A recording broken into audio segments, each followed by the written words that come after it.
1893 की शिकागो यात्रा के दौरान स्वामी विवेकानंद एक नदी के किनारे टहल रहे थे। उसी दौरान उन्होंने कुछ जवान लड़कों को देखा जो एयर गन लेकर नदी में तैर रहे अंडों के छिलकों पर निशाना लगा रहे थे। लेकिन बहुत कोशिश करने के बाद भी अंडों के छिलकों पर निशाना नहीं लग रहा था, क्योंकि नदी में पानी का बहाव था और छिलके मूव कर रहे थे।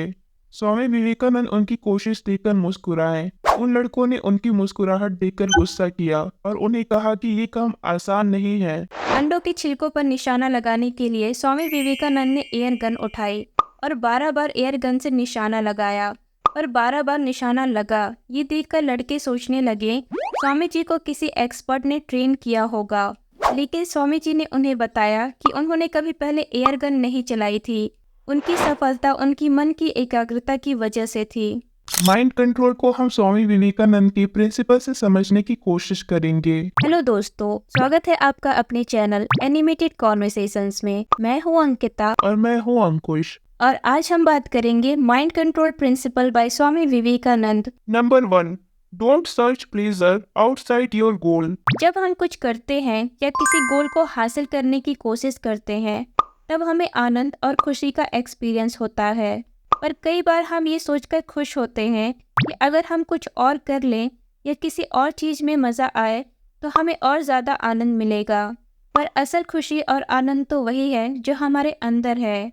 जब हम अपने काम या गोल पर फोकस करते हैं, तब हमारा ध्यान भी बढ़ जाता है और हमें ज़्यादा सुकून मिलता है। और जब हमारा ध्यान ज़्यादा होता है तो हमें ज़्यादा आनंद भी मिलता है। मन को कंट्रोल करना मुश्किल नहीं है, बस हमें अपने मन की शांति और स्थिरता को समझना है। जब हम अपने मन को शांत रखते हैं, तब हमें असली खुशी और आनंद का एक्सपीरियंस होता है और ये हमारी जिंदगी को बेहतर बनाता है। Number 2, mind mastery. सोचो कि मन एक ट्रेन की तरह है। इस ट्रेन में अलग अलग प्रकार के विचार यात्री होते हैं। कभी कभी कुछ विचार आ जाते हैं जो हमें अशांत या निराशा में डाल देते हैं, और कभी कभी कुछ ऐसे विचार होते हैं जो हमें प्रेरणा देते हैं और आगे बढ़ने की दिशा में हेल्प करते हैं। अब माइंड कंट्रोल का मतलब ये नहीं है कि हम इन विचारों को दबा दें या उन्हें रोक दें, बल्कि हमारे लिए ज़रूरी है कि हम इन विचारों को समझें, उनके पीछे की वजह को समझें और उन्हें सही दिशा में ले जाएं। इस तरह से हमें उन थॉट्स को कंट्रोल नहीं करना है, बल्कि उन्हें पावरफुल बनाना है। स्वामी विवेकानंद कहते हैं कि हमें अपने मन को इतना प्रबल बनाना चाहिए उसमें से पावरफुल और पॉजिटिव थॉट्स चलें।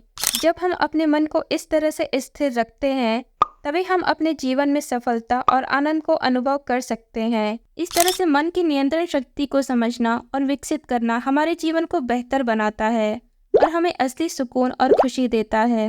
Number 3, perceptions of weakness as strength. जब हम ग्लानि या शिकायत की भावनाओं में उलझते हैं, तब हमारे मन में जलन, नफरत, डर, गुस्सा जैसे निगेटिव भाव पैदा होते हैं। स्वामी विवेकानंद के अनुसार अगर हम अपने मन को जीतना चाहते हैं, तो हमें ग्लानि या शिकायत को तुरंत अपने मन से दूर कर देना चाहिए। जब हमें निगेटिव थॉट या गुस्सा आने लगे, तब हमें खुद को ये याद दिलाना चाहिए कि जो भी हम करते हैं उसका परिणाम हमें भुगतना पड़ेगा। इस तरह से जब हम अपने बुरे विचार को दूर करने की प्रक्रिया को बार बार दोहराते हैं, तब हमारे मन में नकारात्मक विचार और भाव कमजोर पड़ जाते हैं। Number 4, use your imagination carefully constructively. Imagination एक ऐसी ताकत है जो हमारे दिमाग में मौजूद है। जब हम इसे सही तरीके से इस्तेमाल करते हैं, तब हम अपने सपने और गोल को हकीकत में बदल सकते हैं।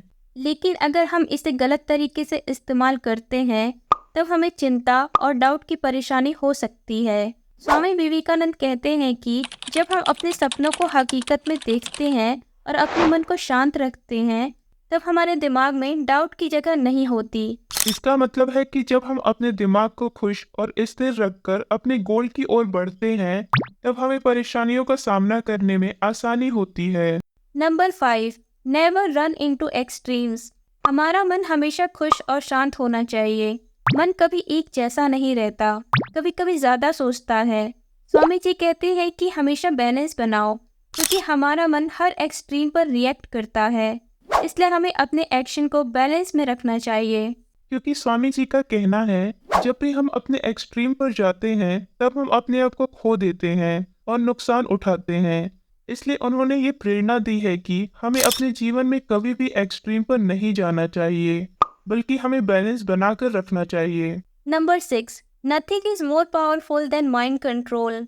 हमारा माइंड यानी विचार, इच्छाएं और मन हमारी असली ताकत का केंद्र है। स्वामी जी का कहना है कि जब हम अपने दिमाग को जीत लेते हैं तब हमें दूसरों लोगों के दिमाग पर भी प्रभाव डालने की शक्ति मिलती है। हमारा दिमाग हमारी सबसे बड़ी संपत्ति है।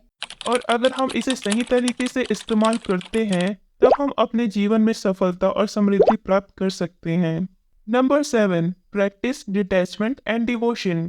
प्रैक्टिस यानी कि अभ्यास। अगर हम बार बार किसी चीज को करते हैं तो हम उसमें माहिर हो जाते हैं। डिटैचमेंट यानी वैराग्य। मटेरियलिस्टिक चीज़ों से अलग होना और उनका असली मूल्य समझना ज़रूरी है। हमें समझना होगा कि वस्तुओं का असली मूल्य क्या है और उनकी अहमियत कितनी है। डिवोशन यानी भक्ति, ईश्वर के प्रति प्रेम और समर्पण जो अंतरात्मा की प्रगति में हेल्प करता है।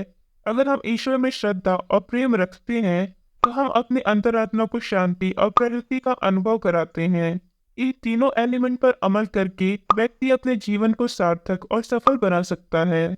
अगर ये वीडियो आपको अच्छी लगी हो तो इसे लाइक, शेयर और सब्सक्राइब करना ना भूलें। Thank you for watching.